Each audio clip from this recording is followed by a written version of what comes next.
मानसं वापराधं विहितं वा विहितं वा। जय जय करुणावदे श्री महादेव शंभो। न जानाम्यो गं जपं नैव पूजा। नतोऽहं सदा सर्वदा सम्मुखोऽन्यं जराजन्मदुःखगे। संगो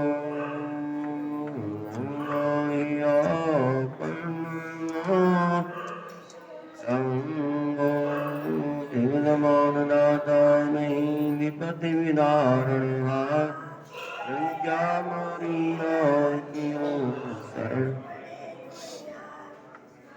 शंकर भगवान की, उमापति महादेव की जय। वृंदावन बिहारी लाल की, सत्य सनातन धर्म की जय। कार्तिक मास महात्म्य की जय। नमः पार्वती पतये हर हर महादेव। कार्तिक मास की प्रातःकालीन बेला में कार्तिक मास का महात्म्य श्रवण करेंगे। कार्तिक महीना क्यों श्रेष्ठ है और कार्तिक में राधा दामोदर की पूजा क्यों की जाती है, इसका महात्म्य श्रवण करेंगे। सबसे पहले जरा 2 मिनट भगवान का नाम।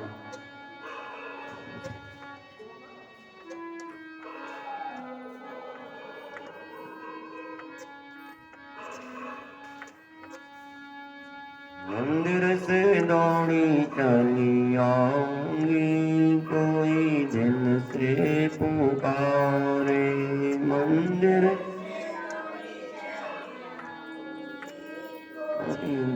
से दौड़ी चली आऊंगी, कोई दिल से पुकारे। मंदिर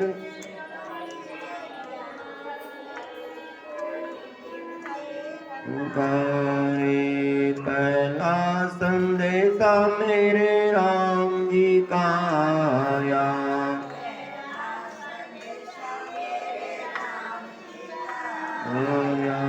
राम जी का आया, मेरे राम जी का आया।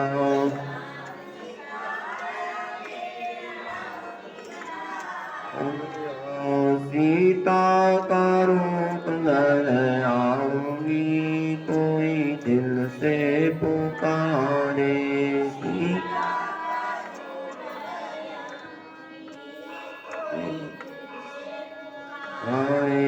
मंदिर से दौड़ी चली आऊंगी, कोई दिल से पुकारे।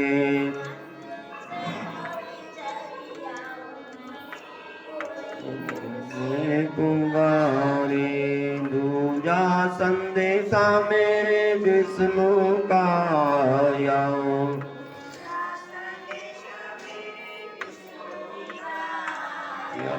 विष्णु का आया, मेरे चक्रधारी का आया।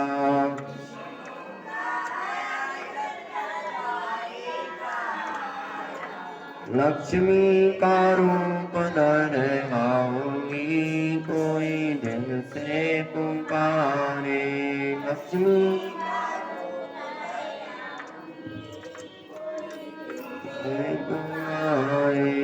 मंदिर से दौड़ी चली आऊंगी, कोई दिल से पुकारे।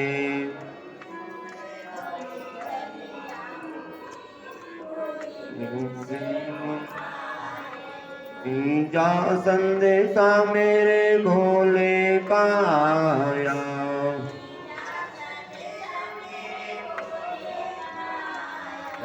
भोले का आया, मेरे शंकर का आया।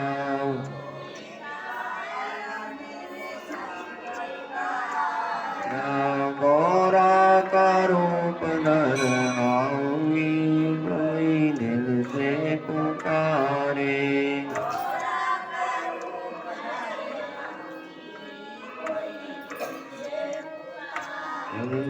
मंदिर से दौड़ी चली आऊंगी, कोई दिल से पुकारे। मंदिर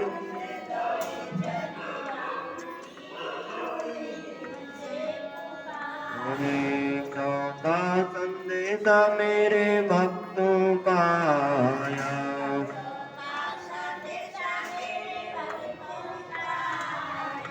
भक्तों का आया, मेरे सेवक का आया।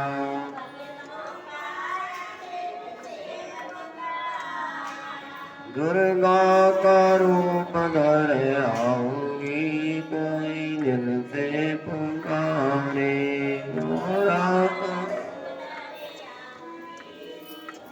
दिल से पुकारे। मंदिर से दौड़ी चली आऊंगी, कोई दिल से पुकारे। मंदिर से कोई दिल से पुकारे। संदेशा मेरे श्याम जी का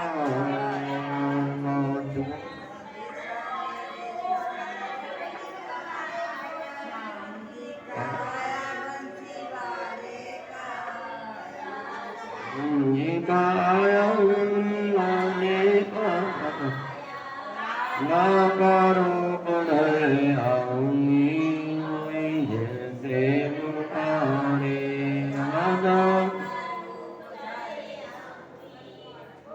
जैसे पुकारे।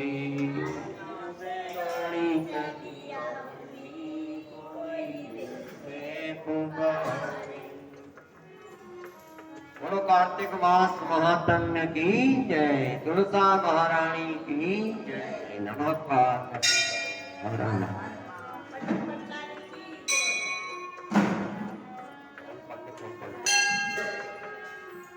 तो कहते हैं कार्तिक मास के महात्म्य में पूछा गया पृथु राजा के द्वारा देव ऋषि नारद से, आप ये बताइए कि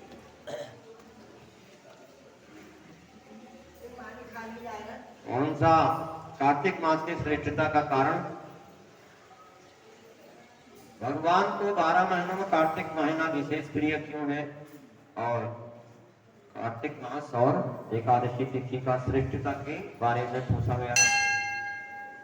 और दूसरा प्रश्न किया गया कि भगवान राधा की पूजा क्यों होती है कार्तिक महीने में, राधा दामोदर की पूजा। तो दोनों की कथा सुनने की इच्छा है। तो नारद जी बताते हैं कि नारदवादो नारदम सुनो वक्ष्यामि तेहं च नारदः। नारद जी कहते हैं कि प्राचीन काल में सत्यभामा ने भी यही प्रश्न किया था भगवान कृष्ण से कि मैं तुमको बताता हूं। तो सत्यभामा भगवान से कहती है सर्वेपि काल वयस्को कालस्य रूपणी मासानं कथम नाम समासम कार्तिको वरः। सत्यभामा भगवान से पूछने लगी कि सभी महीने आपने बनाए, सभी आपके अंग हैं, कार्तिक का महीना आपके लिए श्रेष्ठ क्यों है? महीना ही श्रेष्ठ कैसे है ये मुझे बताइए। कहते हैं कि एकादशी तिथि नाम कारणम च तिथि कथ्यताम। कारण बताइए कार्तिक महीना श्रेष्ठ क्यों है? श्री कृष्ण भगवान कहते हैं कि सत्यभामा तुम्हारा प्रश्न बहुत बढ़िया है। साधु पेटम क्या सत्य सुनुसम एकाग्रमानसः शंकम नाम भवपूर्वम असुरम सागरात्मजः। भगवान सत्यभामा से कहने लगे, हे सत्यभामा तुमने अच्छा प्रश्न पूछा है, एकाग्र चित्त होकर के सुनो। प्राचीन काल में शंकासुर नाम का एक समुद्र का पुत्र था कार्तिक महीना क्यों श्रेष्ठ है बता रहे हैं सत्यभामा को। प्राचीन काल की बात है, एक शंकासुर नाम का दैत्य था, समुद्र का पुत्र था, बड़ा बलवान था, वह महाबली बड़ा पराक्रमी था, तीनों लोगों के मथने की शक्ति वह रखता था शंकासुर। उसने उस देवताओं का शत्रु शंक नाम का असुर ने देवताओं को जीत लिया और देवताओं को स्वर्ग से बाहर कर दिया, निकाल निकाल करके, और स्वर्ग पर अपना अधिकार जमा लिया। इंद्र आदि का काम स्वयं करता है, लोकपालों का काम स्वयं करता है, इंद्र का बारिश बरसाने का काम खुद ही करता है? सब जगह अपना ही काम करता है। तो उसने देवताओं को बहुत डराया, बहुत धमकाया, यहाँ से निकल जाओ नहीं तो बच नहीं पाओगे, शंकासुर ने।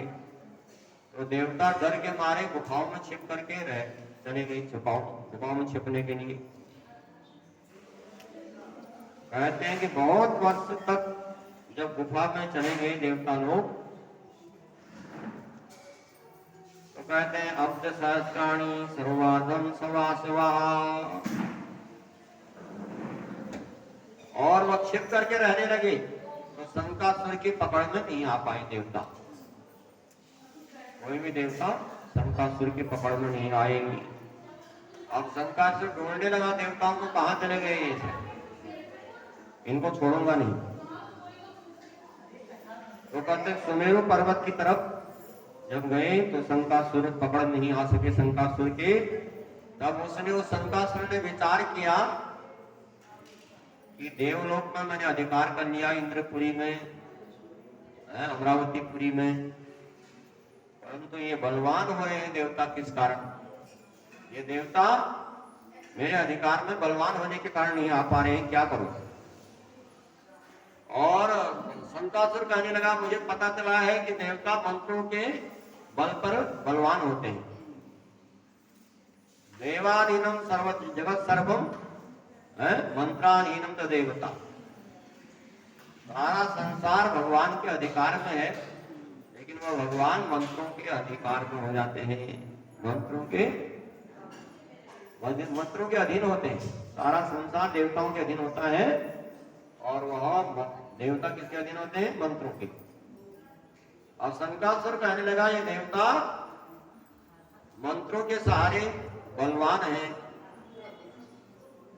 तो मैं क्या करूं? तो मैं उन वेद मंत्रों को चुरा करके लाऊंगा, जिस वेदों में ये मंत्र लिखे हुए हैं जिससे देवता बलवान हो रहे हैं, मैं उन मंत्रों को चुरा करके लाऊंगा और स्वयं बलवान बनूंगा। ऐसा सोच करके वह शंकासुर दैत्य ने भगवान विष्णु को सोए हुए देखा और सत्यलोक में गया। वेदों को रखा गया था जिसमें मंत्र लिखे थे, वेदों को चुरा करके ले आए, और राक्षस द्वारा जब वेद लाए गए तो वह मंत्र डर के मारे जल में बह गए। यज्ञ जो है, यज्ञों के मंत्र और यज्ञ सहित वह जल में बह गए। शंकासुर लाया तो था अपने अधीन करने के लिए, लेकिन वह बह गई, उसके अधिकार में नहीं आ पाई। अब जब जल में बहने लगे तो ढूंढने के लिए शंकासुर समुद्र के भीतर पहुंच गया, और परंतु वह कहीं देख नहीं पाया। तब सारे देवता, ब्रह्मा जी आदि सभी देवता भगवान विष्णु की शरण में गए और भगवान की स्तुति करने लगे, पूजा सामग्री लेकर के वैकुंठ में पहुंचे। तो उन्होंने भगवान विष्णु को जगाने के लिए नाचना, गाना, बजाना शुरू किया और धूप दीप आदि बारंबार भगवान की स्तुति करने लगे। सब कहते हैं भगवान तब प्रभुत्व भगवान भक्तिर परितोषित हो। भगवान ने देखा कि सारे देवता भक्ति पूर्वक मेरी आराधना कर रहे हैं, तो भगवान भक्तों के बस में होते हैं। और भगवान विष्णु जागे भक्तों के कहने पर, और देवताओं ने उन सैकड़ों सूर्य के समान प्रकाशमान विष्णु को जगा हुआ देखा, तो पूजा की, आवाहन, आसन, पाद्य, अर्घ्य, पुष्प, धूप, दीप नैवेद्य किया, भगवान का तांबूल दक्षिणा नमस्कार किया, और दंडवत प्रणाम किया भगवान हरि को। और तब विष्णु भगवान ने कहा देवताओं से, भगवान विष्णु कहने लगे, विष्णुर्वाचो संतुष्टो हम सुरगणा गीत वाद्यादि मंगल है मनोविलसितम कामान सर्वनाम दधामिते। देवताओं से भगवान विष्णु कहने लगे, तुम्हारी पूजा से, तुम्हारी स्तुति से मैं प्रसन्न हूं, तो बताओ क्या काम करो तुम्हारा, किस लिए आप मेरे पास आए हैं, तो बताइए। तो भगवान विष्णु ने कहा, तो मैं तुम्हें सब कुछ दूंगा। शंकासुर ने जिन वेदों को चुराया है वह सब जल के भीतर विराजमान है। देवता कमजोर पड़ गए क्योंकि मंत्र सब बह गए। मंत्रों के से भगवान होते हैं तो देवता लोग उनसे भगवान ने कहा कि अभी मंत्र है जल में, जल के भीतर, और ये कार्तिक के महीने में जल के भीतर ही रहेंगे यज्ञ और वेद। और प्रति वर्ष कार्तिक के महीने में सारे यज्ञ और वेद मंत्र जल के भीतर निवास करेंगे, भगवान विष्णु ने कहा। और हम भी जल के भीतर रहेंगे कार्तिक के महीने में, वहां रहा करेंगे। और मुनियों के साथ आप सब लोग भी इस महीने में, इस कार्तिक के महीने में जल के भीतर ही निवास करेंगे। देवताओं को आज्ञा दी भगवान ने कि कार्तिक के महीने में सभी देवता, सभी मंत्र, सभी यज्ञ, सभी भगवान स्वयं कार्तिक में जल में निवास करेंगे, और मैं भी करूंगा। और जो लोग इस कार्तिक मास में स्नान करेंगे उनको सारा फल मिलेगा यज्ञों का, मंत्रों का, क्योंकि उसी में है सब मंत्र यज्ञ है, और भगवान भी उसी में रहते हैं। इसलिए जो कार्तिक के महीने में स्नान करेंगे उनको बहुत बड़ा भारी फल मिलने वाला है कार्तिक महीने का स्नान, क्योंकि अन्य महीने में नहीं रहते देवता उसमें। और जो लोग कार्तिक मास के व्रत करेंगे, भगवान कहने लगे, वो हमेशा मेरे को प्राप्त करेंगे। और जो कार्तिक महीने के व्रत करते हैं, भगवान ने सब देवताओं को आज्ञा दी कि विष्णु विघ्नभ्यो रक्षणांतेषां कार्यं कया। भगवान ने कहा जो कार्तिक स्नान करें उन्हें कभी आपत्ति नहीं आनी चाहिए, ये काम तुम करोगे। और वरुण से कहा कि तुम उनको पुत्र पौत्र संतान दोगे जो कार्तिक मास में स्नान करेंगे। और कुबेर से कहा भगवान ने, कार्तिक स्नान करने वालों को धन वृद्धि धनाध्यक्ष त्वया कार्यं मम किया। मेरी आज्ञा है हे कुबेर, तुम उनको कार्तिक स्नान करने वालों को धनवान बनाना, क्योंकि वह साधारण लोग नहीं है। जो कार्तिक स्नान करते हैं वो साधारण लोग मत समझना चाहिए, वो भगवान के ही रूप है, मेरे समान हो जाते हैं। भगवान कहते हैं मेरे भक्त। तो भगवान ने कहा देवताओं से कि तुम लोगों ने मेरे को एकादशी तिथि को जगाया है। एकादश्याम यतचाहं भवति प्रतिबोधितः अचेतम तिथिर्मान्या स्वागतम। तुमने प्रबोधनी एकादशी को मेरे को जगाया है, भगवान एकादशी को जागते हैं, तो इसलिए यह तिथि मेरे को बड़ी प्रिय बनी रहेगी। कार्तिक का महीना और ये एकादशी तिथि मेरे को बड़ी प्रिय रहेगी मेरी, और ये व्रत मेरे को ही प्राप्त करेंगे व्रत करने वाले लोग। तो कहते हैं कार्तिक महीने के बराबर सभी दान तीर्थ यज्ञों का फल उससे भी कहीं श्रेष्ठ है कार्तिक महीने का स्नान। तो नारद जी पृथ्वी राजा को कार्तिक मास के महात्म्य में कथा सुनाते हैं। नारद जी कहते हैं, इत्युक्तो भगवान विष्णु सफरी रूप धृक स्वयं खत्पजांद्रो विद्यवासिनी। अब इतना कह करके भगवान विष्णु ने मछली का रूप धारण कर लिया।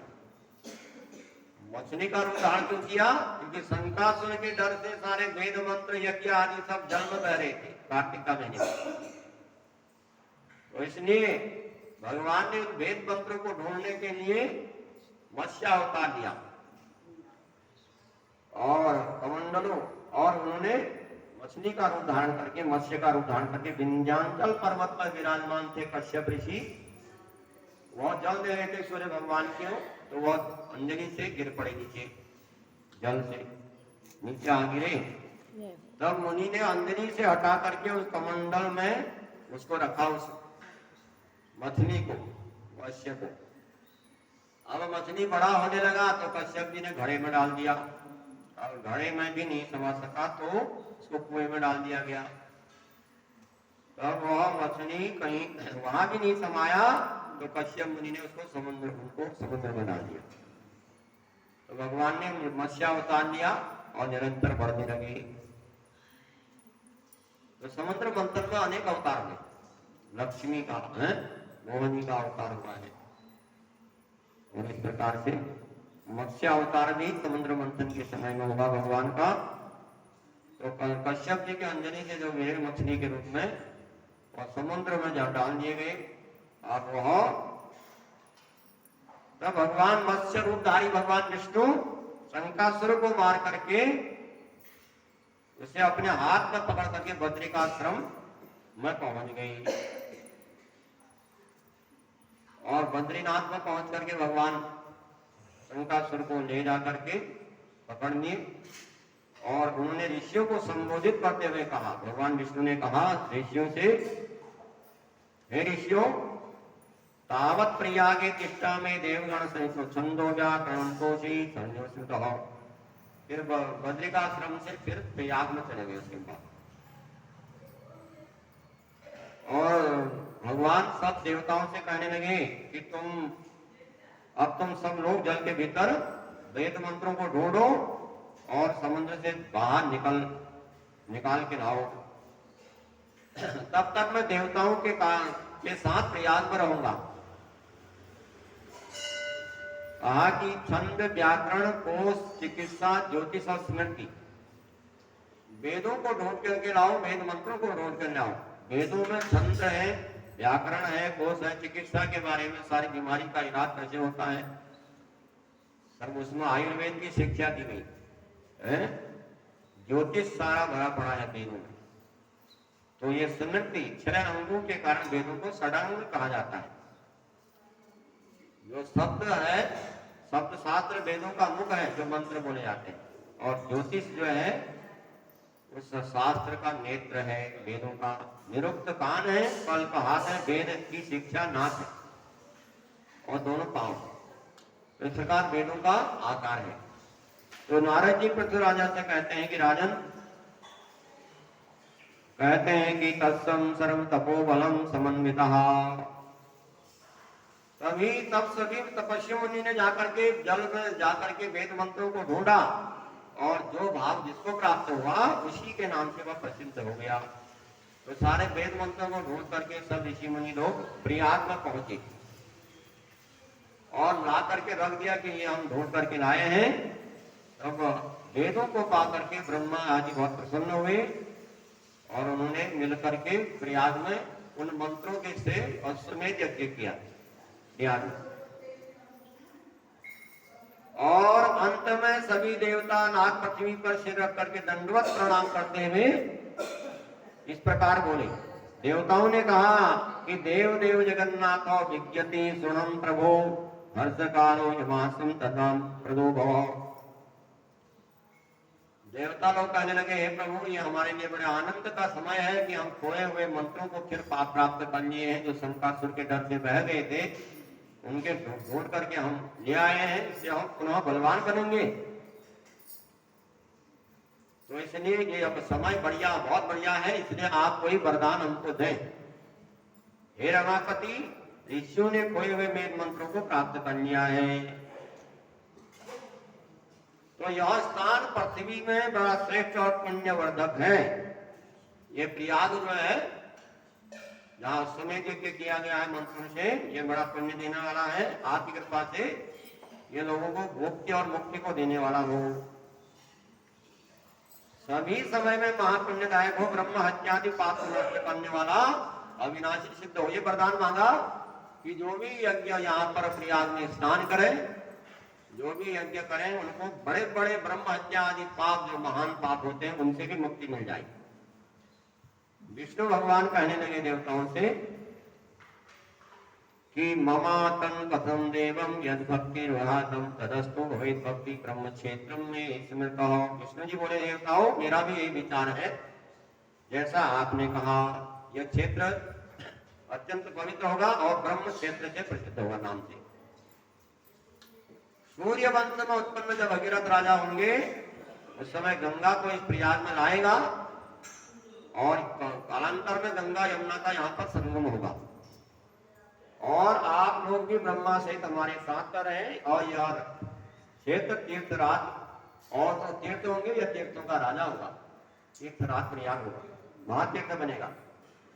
और इस तीर्थराज में किए हुए जो दानम वर्तम तपोवर्तम होमम जब पूजा आदि का क्रिया जो भी जब किया जाएगा, जो भी हवन किया जाएगा, जो भी पूजा की जाएंगी वह अनंत फल देने वाली होंगी और मेरे लोक को प्राप्त कराएंगी। अनेक जन्मों के किए हुए जन्म ब्रह्म हत्या आदि पाप, एक जन्म के नहीं अनेक जन्मों के पाप इस तीर्थ को देखकर ही तुरंत नष्ट हो जाएंगे। जो यहाँ शरीर का त्याग करेगा वह मेरे लोक को प्राप्त होंगे, वैकुंठ को, और पुनर्जन्म को प्राप्त नहीं करेंगे। यहाँ स्नान करने वालों को सदैव महान फलदायक होगा। मकर के सूर्य और माघ के महीने में जो प्रयाग में स्नान करेंगे प्रातः काल उनके पाप नष्ट हो जाएंगे। माघ के महीने मकर राशि के सूर्य में जब मकर संक्रांति शुरू होती है, मकर में सूर्य आ जाते हैं, जो लोग भी उस महीने में मकर के महीने में माघ के महीने प्रयाग में स्नान करेंगे उनके दर्शन मात्र से पाप नष्ट हो जाएंगे। जैसे सूर्य के आते ही अंधकार नष्ट हो जाता है, ऐसे ही माघ के महीने में प्रयाग में स्नान करने वालों का भी दर्शन करता है, उसके भी पाप उसी प्रकार नष्ट हो जाते हैं जैसे सूर्य आने पर अंधकार नष्ट हो जाता है। और मैं उन्हें अपने स्वरूप की मुक्ति दूंगा, अपने समीप की मुक्ति दूंगा है? और मेरे दर्शन से उनकी मुक्ति प्राप्त होगी। जो माघ में कार्तिक में स्नान करेंगे वो सब मेरे वचनों को सुने। यद्यपि मैं बद्री वन में रहता हूं, बद्री किसको कहते हैं? बेर का वन है, बद्री मतलब बेर। बद्री वन में, बद्रीनाथ बद्री वन में मैं निवास करता हूं, तथापि सर्वत्र पहुंच सकता हूं। भगवान अपने भक्तों से कहते हैं कि नाम वसामि वैकुंठे योगी नाम हृदय मद भक्त्या यत्र गायन्ति तत्र तिष्ठामि नारदः। भगवान नारद से कहते हैं कि नारद, न तो मैं योगियों के हृदय में वास करता हूं, न मैं वैकुंठ में वास करता हूं। ना हम बसामी वैकुंठे योगी नाम हृदय, न मैं योगियों के हृदय में निवास करता हूं। मद भक्त्या यत्र गायन्ति तत्र, मेरा भक्त जहां मेरे गुणगान करते हैं, जहां मुझको बुलाते हैं, मैं वहीं निवास करता हूं, वहीं चले जाता हूं भक्त के कहने पर। तो इसलिए मैं हमेशा उन भक्तों के हृदय में निवास करता हूं जो भक्त मेरी भक्ति करते हैं। अन्य स्थानों पर 10 वर्ष तपस्या करने से जो फल प्राप्त होता है वहां यहाँ एक दिन में प्राप्त कर सकते हैं। जो मनुष्य इस स्थान के दर्शन करेंगे, निवास करेंगे, वह जीवन मुक्त हो जाएंगे। भगवान देवताओं से कहते हैं मैं कार्तिक के महीने में जगा हूं और माघ के महीने में यज्ञ का महोत्सव हुआ है, और ये कार्तिक के व्रत हैं और ये माघ के जो व्रत हैं, स्नान है, एक जैसे फल देने वाले हैं। कार्तिक मास में प्रातः काल स्नान करेंगे, उनके दर्शन मात्र से बड़े बड़े पाप नष्ट हो जाते हैं, बड़े बड़े पाप नष्ट हो जाएंगे। कार्तिक मास बहुत पुण्यदायी महीना है और इसमें पूछा गया कि इसमें राधा दामोदर की पूजा क्यों की जाती है कार्तिक के महीने में। पृथ्वीराजा ने पूछा। दूसरा प्रश्न, ब्रह्म सर्वास गोपीषु हृदिका वृषभानुजा कथम दायते विष्णु पूजनीय अंत कार्तिके। जो है पृथ्वीराजा पूछने लगे, कार्तिक के महीने की श्रेष्ठता तो आपने बताई, और दूसरा प्रश्न पूछा कि वृषभानु की जो पुत्री है राधिका की पूजा क्यों की जाती है कार्तिक के महीने में। तो राधा दामोदर की पूजा की जाती है, कार्तिक महीने के देवता। क्यों? भगवान के साथ राधा की पूजा क्यों होती है? रुक्मणी सत्यभामा की प्रशंसा तो सुनी है, लेकिन इसके चरित्र को बताने की बताएं, राधा के चरित्र हम उत्सुक हैं, विस्तार से कहिए। नारद जी कहते हैं पूर्वांतरे हासित पांचालेषु मनोरमाम हरितरम राज्य कृतम प्राचीन बरिसी। तो राधा की विशेषता, राधा की कथा बताते हुए कहते हैं कि नारद जी कहते हैं कि पूर्व मनवंतर में पांचाल देश में, यहाँ के पांचाल देश के राजा हुए प्राचीन बरही। तो राजा प्राचीन बरही ने एक सुंदर हरि मंदिर बनाया, भगवान विष्णु का मंदिर बनवाया था। उसमें राजा ने भगवान विष्णु की ऐसी मूर्ति स्थापित की जो करोड़ों कामदेव के समान सुंदर हो, सुंदर थी, कामदेव से भी सुंदर। उस मंदिर में प्रतिदिन बहुमूल्य वस्तुओं से पूजा की जाती है, क्योंकि राजा ने मंदिर बनाया है, तो राजा ने बहुमूल्य वस्तुओं से, सोने चांदी मणि मोतियों से भगवान विष्णु की पूजा करता है। तो नृत्य गाती, जो गीत बजाना आदि होते रहते थे, और रोज वहां पर महोत्सव होता रहता था उस विष्णु के मंदिर में। और वहां देवियों जैसे एक सुंदर नृत्य निपुणा स्त्री भी थी, रोज आती थी नृत्य करने के लिए, क्योंकि रोज एक वहां पर नाच गाना बजाना होता रहता था उस विष्णु मंदिर में, जो प्राचीन वरी ने बनाया। जो नाचने की कला में कुशल थी, जैसे यहाँ भी नाचते रहते हैं भगवान के सामने, ऐसे ही वह भी नाचती रहती थी, नृत्य गाती थी। तो उसको सुन करके लोग मोहित हो जाते थे, उसके नृत्य को देख करके, उसके बजाने को देख करके, उस नित्य निपुणा स्त्री को देख करके। तो जब उसे हरि के सामने नृत्य करने का समय मिलता, सब लोग उसको देखने के लिए पहुंचते हैं। सारा नगर पहुंच जाता है प्राचीन, और वह पांचाल देश के, और वह लोगों को मोहित करके धन कमाती है। एक दिन कार्तिक का महीना था, प्रबोधनी एकादशी, विष्णु भगवान की मूर्ति की तरफ जब देखा उसने, तब उसने नाचते समय विष्णु भगवान की प्रतिमा की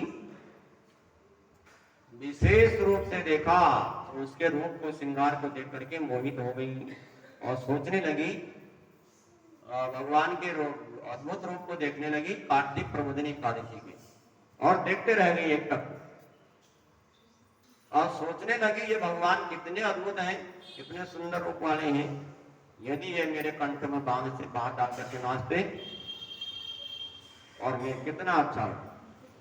तो ऐसा सोचते सोचते उसने हरि प्रबोधनी एकादशी, देवउठनी एकादशी की सारी रात्रि बिता दी, और प्रातः काल उसको जागरण का फल प्राप्त हुआ, उसकी कामनाएं पूर्ण हुई। उस चरित्र में भगवान के चरित्रों को देख करके, जैसे ये गोपांगना भगवान को देख करके मोहित हुई, ऐसे ही मीराबाई का चरित्र आता है? मीराबाई का पति जो भोजराज है, एक दिन मीराबाई को देखने पहुंचा, क्योंकि वह गिरधर गोपाल के सामने नाचती है भगवान के सामने। और जब उसने खिड़की से देखा कि बड़ा सुंदर नृत्य कर रही है मीरा, और तो उसने दरवाजा खटखटाया, और मीरा ने दरवाजा खोला, स्वागत किया कि आइए बैठिए, तो भोजराज का स्वागत किया, और भोजराज ने कहा, क्योंकि पति था वो, लेकिन उसके साथ वह विवाह से एक दिन भी नहीं रही थी, भगवान गिरधर के सामने ही रहती थी, भगवान की मूर्ति रखती है अपने पास और उसके सामने नाचती है। तो भगवान के मंदिर में जब नृत्य कर रही थी, तो उस भोजराज ने जब देखा तो सुंदर नृत्य कर रही है, तो बैठ गया, कहा कि आज आप मेरे को बड़ा सुंदर नृत्य करती हैं, और सुंदर नृत्य दिखाएं। तो वह मीराबाई कहने लगी, आप मैं तो किसी के लिए नाचती नहीं हूँ, अपने पति गिरधर गोपाल के लिए नाचती हूँ, हैं? किसी पर पुरुष के सामने मैं नाचती नहीं हूँ, अपने भगवान गिरधर गोपाल को प्रसन्न करने के लिए नाचती हूँ। इस प्रकार कहा कि अगर आप सुंदर नृत्य करती हैं दिखाओ, तो उन्होंने कहा मैं नृत्य तो करूंगी गिरधर गोपाल के लिए, लेकिन आपको कुछ देना होगा, है? तो भोजराज समझने लगे कि सोना चांदी हीरे मांगेगी, तो उसने ऐसा तो कुछ मांगना नहीं था, हैं? तो सुंदर नृत्य करने के लिए तैयार हो गई। कहा कि नृत्य के बाद आपसे मांगूंगी। भोजराज के सामने कहने लगी, और भोजराज के सामने, भगवान के सामने नाची और नृत्य सुंदर किया, और भोजराज प्रसन्न हो गए। कहा कि मांगो।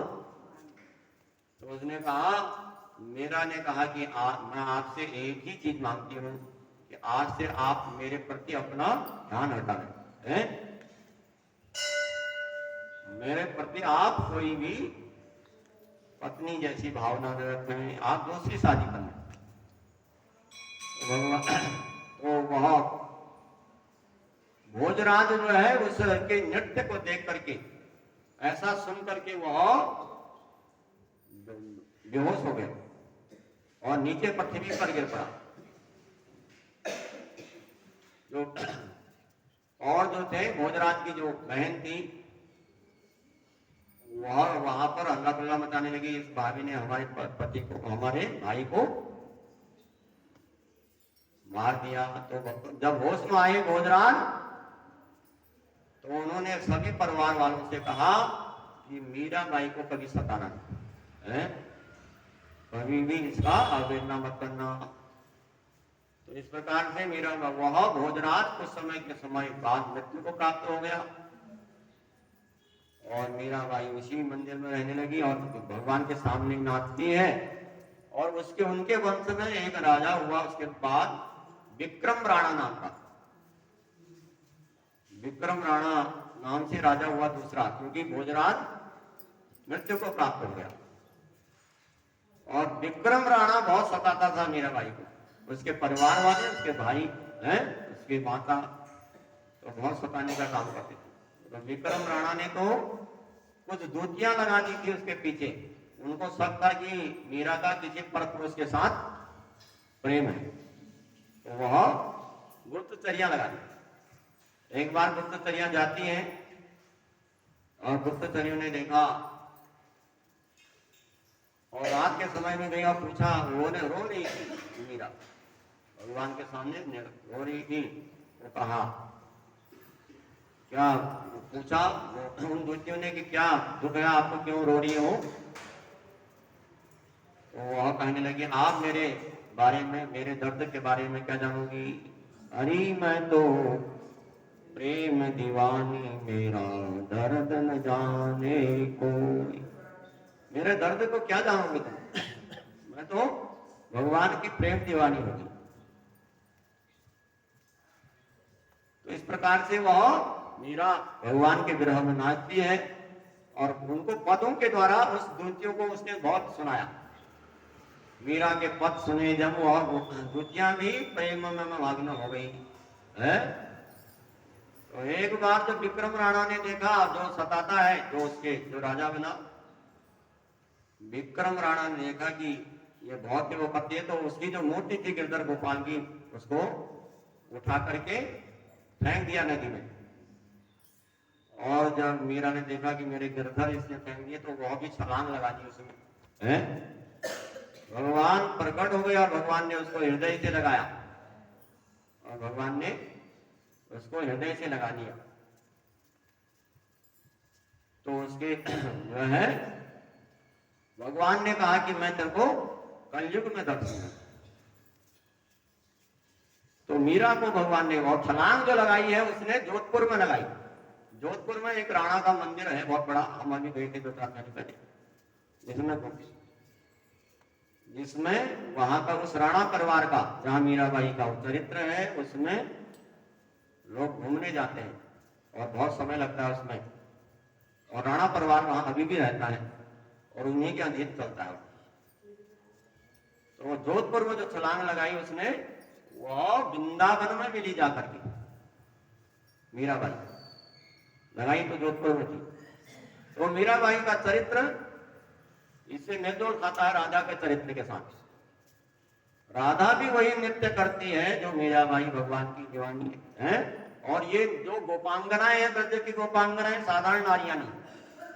ये रामा अवतार के समय में सभी देवताओं की पत्नियां सोचती थी कि ऐसा पति हमको भी प्राप्त हो जाए, राम जैसा।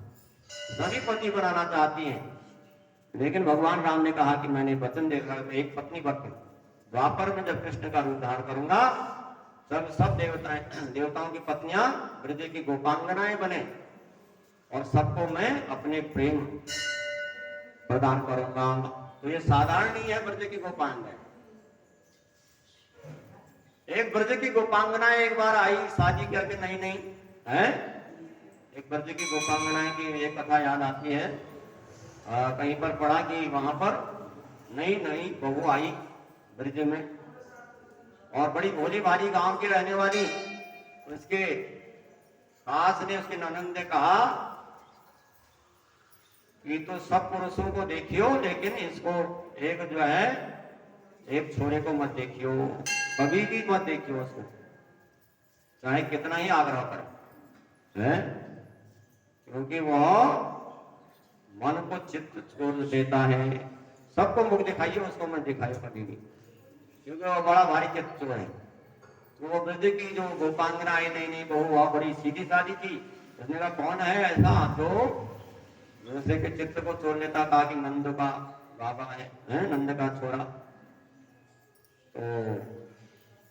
तो उसने कहा कि उसको कभी मुख न मत दिखाइए। तो वह मान गई, उसने कभी भी मुख नहीं दिखाने का सोचा किसी को भी, और उसको तो बिल्कुल नहीं दिखाना था। सास और ननंद की आज्ञा। तो जो है, जो ब्रज का छोरा है वह तो सबके पास पहुंच जाता है सीधे। अब उसके पास भी पहुंच गया वो घूंघट निकाल के खड़ी थी और बारंबार उसकी तरफ झांकने लगा, है अरे घूंघट उठा करके दिखा दे।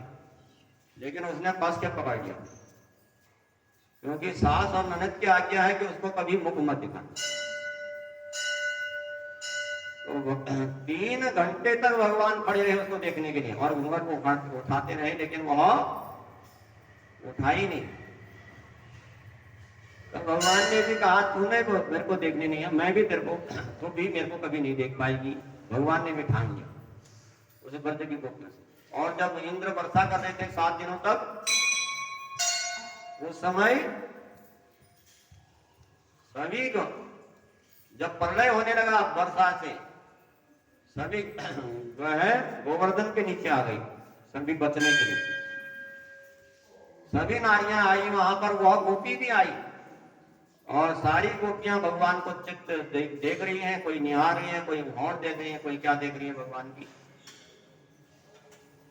अब वो गोपी भी वहां पहुंची थी जो भगवान को जिसने दिखाया नहीं।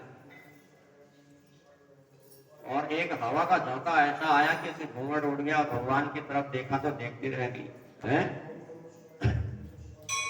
तो भगवान ने कहा कि मैं तेरे को दुख मुख नहीं दिखाऊंगा। तो भगवान की तरफ देखने लगी। भगवान को इधर को देखती है तो भगवान उधर को मुख कर लेते हैं, और ऊपर को देखती है तो नीचे को मुख कर लेते हैं, इधर उधर उसको मुख। तो वह बहुत रोई 7 दिन तक।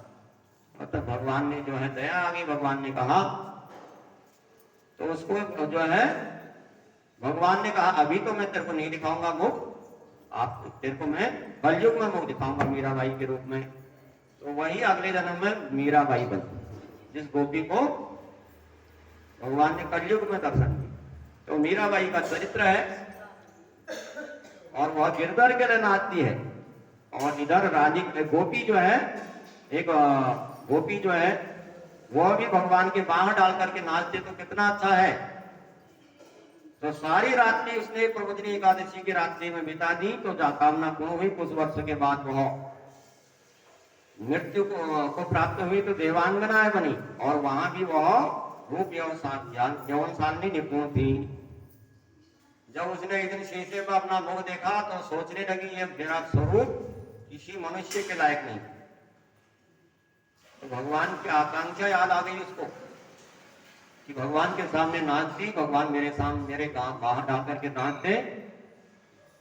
तो बहुत सोचने लगी मैं कृष्ण के साथ नृत्य करूंगी, किसी को पति नहीं बनाऊंगी। तो उस चंद्रकीर्ति नाम की सुंदरी का मन कृष्ण की मूर्ति में लग गया, जो प्राचीन बरही ने सुंदर विष्णु का मंदिर बनाया था। उस मूर्ति की तरफ उसका मन लग गया और बहुत प्रेम मग्न होकर के कृष्ण चरित्र को गायन करने लगी। और इसके बाद जब पृथ्वी का भार बहुत बढ़ गया, पृथ्वी पाप से पीड़ित हो गई, तो सब देवता भगवान की शरण में गए और देवताओं ने कहा कि हे प्रभु, आपने रामावतार में एक पत्नी व्रत पालन किया था, अगले जन्म में आप देवताओं की स्त्रियों की प्रसन्नता के लिए क्रीड़ा करें। ऐसा कह करके ब्रह्मा ने देवताओं की स्त्रियों को कृष्ण के साथ क्रीड़ा करने का आदेश दिया। तो ब्रह्मा जी कहते हैं कि किशोरे गोपकन्या चो यौवने राजकन्या कहा, किशोर अवस्था में गोपकन्या के रूप में, युवावस्था में राजकन्या बनकर के सभी देव स्त्रियां हरि को प्रसन्न करें। यह सुन करके वह चंद्रकीर्ति नाम की जो भगवान के सामने नाचती थी, वह ब्रह्मा जी से कहने लगी, मैं अपना मनोरथ बताती हूँ। हे पितामह, सभी गोपांगनाएं भगवान कृष्ण से प्रेम करें, लेकिन भगवान कृष्ण सबसे ज्यादा प्रेम मेरे को करें। उसने ये कहा ब्रह्मा जी से, क्योंकि मेरी पूर्व जन्म की इच्छा है। तो और सर्वाधिक प्रेम मेरे को करे, मैं भगवान के सामने नाचूं, मेरी इच्छा पूरी करिए। तब ब्रह्मा ने कृष्ण अवतार के समान समय में देवताओं को भी पृथ्वी में अवतार होने की आज्ञा दी। और नंद राय के ब्रज क्षेत्र में वृषभानु नाम के गोप रहते थे, उनके घर में वह चंद्रकीर्ति नाम की गोपी राधा नाम से अत्यंत सुंदरी पुत्री रूप में जन्म लिया। वो पूर्व जन्म की चंद्रकीर्ति थी, जो भगवान के सामने नाचती थी। वह देवांगनाएं थी। एकादशी तिथि के जागरण जो किया उसने प्रबोधिनी को, जिसमें उसने सोचा कि भगवान मेरे पांव डाल करके नाच दे तो कितना अच्छा होता, तो भगवान ने उसकी कामना को पूर्ण किया। उसने ही राधा नाम से वृंदावन के रासोत्सव में अन्य गोपियों के साथ अद्भुत नृत्य किया और गोपियों के साथ। तो भगवान सबसे ज्यादा प्रेम राधा से इसलिए करते, पूर्व जन्म की आकांक्षा जो चंद्रकीर्ति की है, भगवान सबसे ज्यादा प्रेम करे, तो अनेक जन्मों की इच्छा है उसकी। तो उस राधा नाम की अद्भुत गोपी ने कृष्ण के साथ नृत्य करते हुए अपने जन्म को धन्य किया। पूर्व जन्म की वह गोपी ने, जो चंद्रकीर्ति नाम की गोपी थी, और राधा नाम की वो गोपियों सबके तुलना में हरि को ज्यादा प्रिय हुई। इसी कारण कार्तिक मास में भगवान अपने साथ राधा की पूजा करवाते हैं। तो कार्तिक मास में भगवान, कार्तिक मास दामोदर की पूजा, राधा दामोदर की पिता विशेष पूजनीय है, क्योंकि सबसे ज्यादा प्रेम भगवान का है। और कार्तिक मास विशेष महीना है, भगवान के लिए विशेष तिथि है। इसलिए अब टाइम हो गया आज का, कल की कथा में सुनाएंगे भाई। बोलो कार्तिक मास महात्म्य की जय। कथा विसर्जन हो। राम लखन सदा करो कल्याण, राम जय जय मेरे प्रभु राम जय जय। बड़ी देर का तो हमारे पथारी की जरूरत है।